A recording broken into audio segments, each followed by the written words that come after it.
there's been a lot of what we're going to call controversy around the civic tech community. So we're here to tell you that from the trenches, from those of us doing it from the day-to-day, it is alive, well, and still has a fight in it. Yes!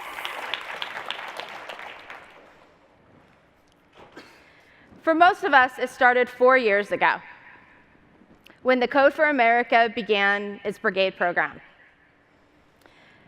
With the election of the National Advisory Council, we got a renewed mission to better our communities and improve and change. For brigades, we start out with projects because we need early wins. But as we gain traction, those projects change into tools. And we use those tools to prove how we can impact and change our communities. Now, I'd love to tell you that as a volunteer, changing your community is easy. But I really don't want you to fall off your chair laughing.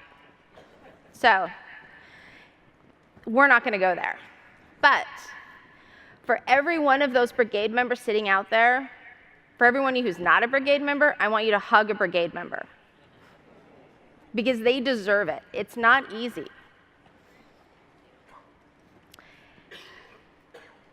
For us, for most of us who are trying to obtain legitimacy, we're leveling up.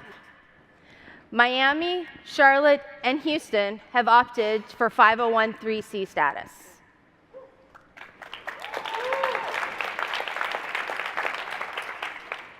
For others, they've chosen fiscal sponsorship, and for even others, they've spun out small businesses. It doesn't matter what structure we've chosen. All of us are reaching beyond our original focus to reach for sustainability. The large part of that sustainability is meant to keep sustaining projects, funding, and impact our communities, and work with multiple partners. To that effect, I am so proud of the work that we're doing in Charlotte. And I'm here to tell you about one of our programs, which all started by 2 dusty laptops sitting in my closet that desperately needed to be rehomed to somebody that could use it. You see, in Charlotte, much like every other city, the digital divide is a very real problem. So we're working with 4 community partners to give real solutions. Their first partner has a high school internship program that is refurbishing our laptops. Once they're refurbished, they go out to 3 other community programs that are offering digital literacy. We're using those 3 programs as distribution points. So every one of these laptops will go out to a digital literacy program. These kind of programs help us deepen our impact and forge new partnerships with the dozens of companies that have signed up for collection points that are now new partners for Code for Charlotte, as well as the hundreds of new employees that have now heard of Code for Charlotte that didn't before. And what that does is it increases our sustainability. I could tell you about this for hours, but to be honest, we don't have it. So what I want to do is pass you over to Noel, who would be happy to tell you about all of the amazing work that they're doing at Beta NYC. Great. Thanks, Jill. Well, let me tell you a story about how we are evolving New York City's distributed government. Community boards are New York City's local volunteer representative bodies. They were established in 1963 by the city charter to oversee land use, zoning, budget recommendations, and provide oversight over local municipal service delivery. For every 150,000 residents, you'll find 1 of 59 community boards run by 2 full-time staff members and 50 volunteer representatives. And for the last 50 years, they've struggled to effectively engage with evolving technology and government data. In 2015, Manhattan Borough President Gail A. Brewer, New York City's open data fairy godmother, selected Beta NYC to pioneer a program that combines local data or open data advocacy with didactic local government use. In partnership with CUNY Service Corps and Fund for the City of New York, we're working to empower community boards to use open data and improve community outcomes. Last year, our fellows, pictured here, performed a gap analysis where we outlined how community boards can improve internal office capacity, data analytics strategies, public meeting engagement, and digital media infrastructure.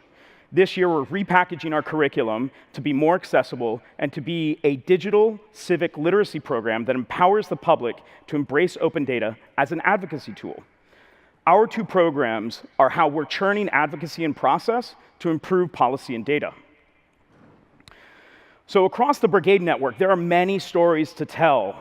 And at this point, we want to recognize all the brigades. So if we could get all the brigade members who are working on policy and advocacy to stand up real quickly, and let's give them a huge shout out and a whoop. Where are you? Whoop, whoop.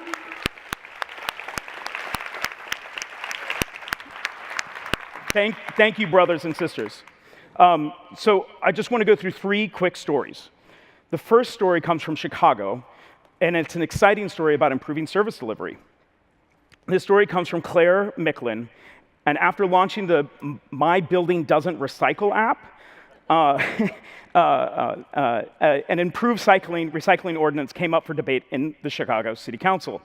After 20 years, and on the 20th of July, Chicago amended its recycling ordinance to reflect current industry standards. In Austin, the city of Austin was voting on whether or not to give a lot of money to Taser International, and the Austin Brigade partnered in an advocacy effort with the Texas Criminal Justice Coalition, EFF Austin, and ACLU to get the city's police department to adopt better policies around transparency and timely release of footage. While most of this legislation is written at the state level, they felt it was appropriate to work at the local level. As of July, an injunction has prevented implementation of this contract and given the coalition the time to articulate better policies. In the Midwest, Open Twin Cities partnered with the state of Minnesota to host a service design jam. The event focused on veteran homelessness and produced 2 solutions: a more data-focused approach to addressing veteran homelessness and landlord support and engagement program. Since adopting these approaches, the state and its partner organizations have placed hundreds of veterans experiencing homelessness in stable housing. So, those are just a few of the stories. There's so few of the hundreds of stories that we're generating. And I would like to end on the fact that the Code for America Brigade Network itself is a huge success story. Over the last 4 years, the program has developed 80 brigades. This is no small feat. Exactly. This year, we elected 9 leaders to help govern the future of this community, and now we need your support. So while the future is unwritten, we're here to report that our work is growing and gathering strength. We're hard at work creating lasting impact with our neighbors. For us to achieve the next level, we need 2 things from you. The first is money. It's always money. The second is friendship. So if you're a government out there, we want to work with you to develop projects that can create long-lasting impact. If you're a corporation or institution, we need some seed capital to bring our programs to life. And at an individual level, we need your talent and help unlocking doors. Together, forward, Valente. Solidarity. Thank you.